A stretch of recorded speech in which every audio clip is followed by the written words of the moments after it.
Gymnasts don't magically have crazy ranges of motion and flexibility. They train for it, and this is how they do it. Coach Berek here, Equity Podcast, giving you tools to be fit for life. Gymnasts train to do those things. They need that for their sport, and they train for it. So we're going to take what they do and apply it to what we do. What we do is we work out in the gym and we do life. So let's learn from how they increase their ranges of motion and apply it to us. That's what we're going to do today. We're going to focus in that in two areas. One is short term. How can I help me today in a workout, in doing whatever activity I'm doing today, putting something on the roof, putting something away, playing volleyball, whatever it is. And then we're going to think about long term. How do I make long term change? Instead of just focusing on today, how can it be better next week, next month, next year? Long term change. Before we get there, flexibility, mobility. What's the difference? Flexibility is how long can your muscle get, how that elongation of the muscle, and then it contracts, elongate, contract. That's all flexibility is your ability for your muscle to do that. That not really much we can do to change that. What we can help with is mobility, and that is moving through ranges of motion, right? So joints moving through range of motion, being able to take your arm all the way over your head, being able to squat to full depth. Whatever level of range of motion you have, we can improve it. We can make it better. And we're going to talk about how to do that. And we're going to learn from the gymnasts. They're going to help us out. So, in the short term, we want to move dynamically. If we're doing a workout, if we're getting ready to play volleyball, if we're doing something outside, if we're playing with the kids, doing some dynamic warm-up is going to help, just like we do in group classes or personal training. We want to move dynamically. We want to hit some air squats. We want to hit some pass-throughs. We want to do some arm circles. We want to just move our body, right? The first air squat is going to be tight and limited and not feel great. And then the 30th is probably going to feel pretty good. It's going to be a little deeper. It's going to feel better, right? Just move your body. And we do that every day when we do our classes. What we can also do is some tissue work. We can foam roll or have a percussion instrument, right? To get some like the Theragun. We can lacrosse ball. We can get a massage. All of these things can help in the short term, right? It's telling those muscles, hey, let's relax for a little bit. They're eventually going to tighten. Eventually they're going to tighten up, but in the short term, it's definitely going to help. When I do a lot of jumping, my feet hurt, but if I roll my feet out beforehand, my feet hurt less after, right? It's not fixing the issue, the long-term issue, but in the short term, it's definitely helping. When I want to go overhead and my traps are really sore, maybe we did a bunch of hanging movements, right? And when I roll those traps out, I'm able to go overhead a lot easier. I can reach through a farther range of motion. Again, but that's not going to help in the long term. That is a short-term solution. And there's nothing wrong with that. We want some short-term solutions so we can do our best today. One's not better or worse. They're just different than the long term. All right. Dynamic and some kind of smash and stretch movement as well. Those are what we want to do in the short term. For the long term, there are a couple things we want to do. And the first one, really brought home by Built to Move by the Starettes, really great book. And it's use your range of motion. Sit on the floor. Put something overhead. Use your body. Work out, right? Just working out is going to help you improve your ranges of motion because you're using it. Great example is front squats. If you always front squat with 2 fingers, you're never going to be able to get all your fingers on the bar. And that's going to make clean and jerks and other movements very hard. So if I front squat, every time I front squat, I'm like, hey, I'm going to start with all my fingers on the bar. And if they pop off, that's fine. But I'm just going to start with them. And then eventually over time, you're going to be able to stay with all those fingers on just a little bit longer. And then a little bit longer and a little bit longer. And eventually, you'll be 3 fingers, like you almost never go to 2. Use that range of motion. Using it is going to help you keep it and get more of it.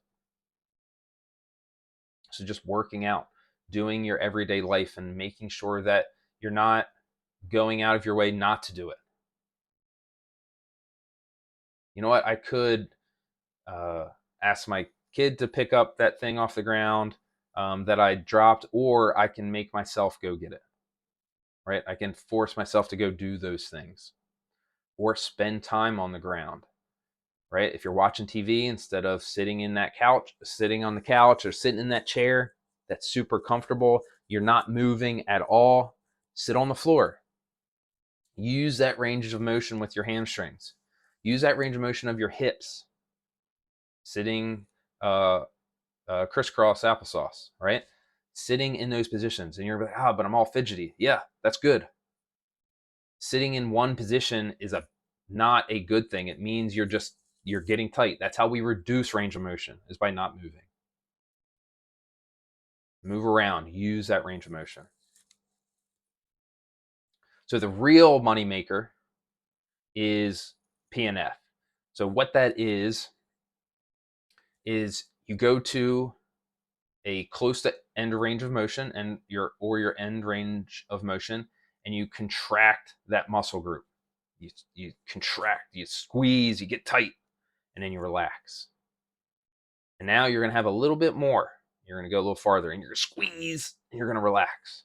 You're going to go a little farther. The reason this works is because it's not that the muscle group, joint can't go to where, it's not that they can't go to where they need to go. It's not that your hamstring muscle is actually too tight that it can't get to where you want it to go, so you can't touch the ground or touch your toes. The reason is because your brain is telling you that your muscle is not safe in that position. And that's probably because it's weak in that position. So what we have to do is we need to do 2 things. We need to build the strength of that muscle in that position, and we need to tell our brain that we're okay in that position. So when we go to that end range of motion and then squeeze and be tight and contract that muscle, we're telling our brain, hey, we're okay here. We're doing work.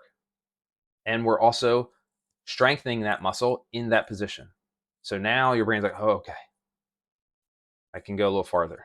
And we're going to go a little farther. And we're going to squeeze. We're going to get tight again. We're going to relax. And we're going to keep doing that.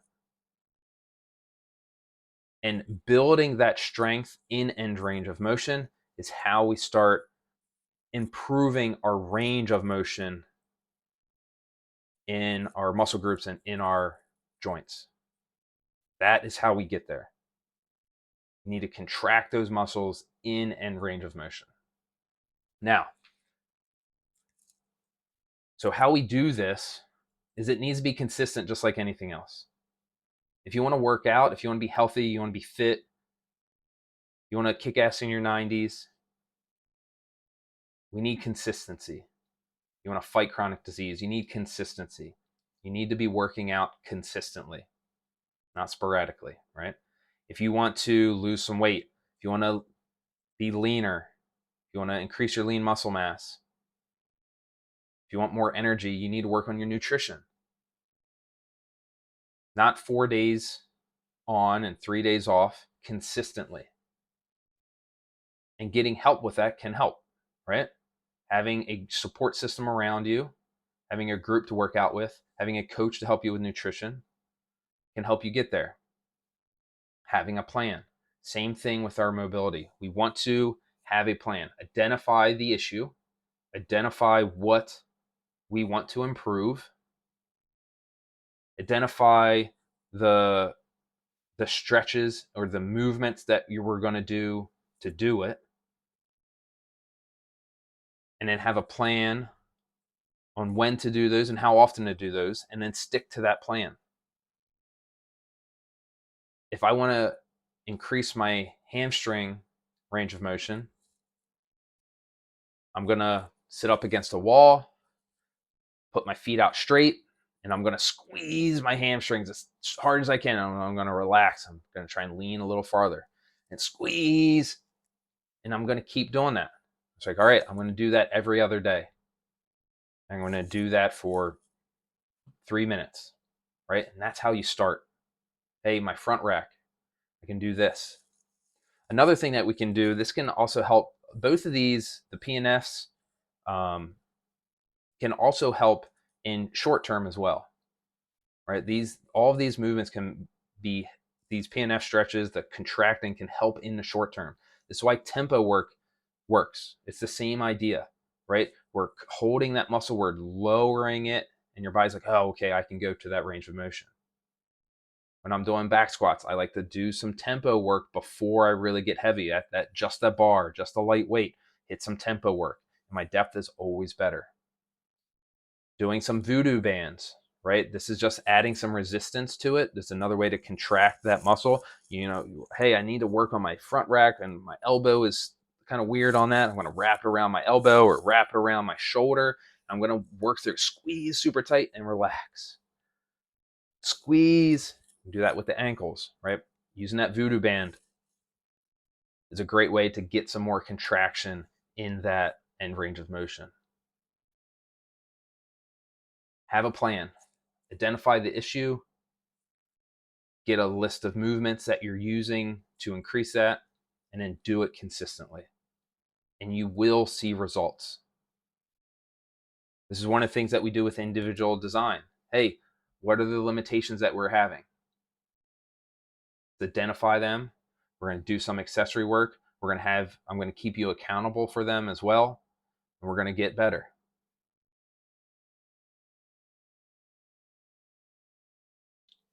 We want both short-term and long-term solutions. We want to be able to hit our best for today, but we want our best to be better. And that's what the long-term solutions are for. Using that range of motion, fighting for that as long as you can, and then using those PNF stretches, using that contraction at end range consistently over time is how we get there. And this is not just about working out in the gym. This is going to help us everywhere, right? If you're having trouble getting up and down off the ground because of your hip, spending some time in some of those stretches is going to help.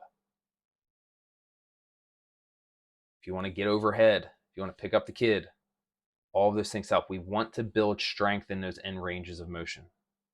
And that's how we do it. So if you think this might help somebody, please share it with them. If this helped you, please please share it. Really appreciate it. We want more happy, healthy people in the world, and increasing our range of motion, being able to do more things that we want to do is going to help us be happier and healthier. We want to improve our community, and we do that by having happy, healthy people. Thanks so much for taking some time out of your day to add a tool to your toolbox. Thank you so much. Cheers.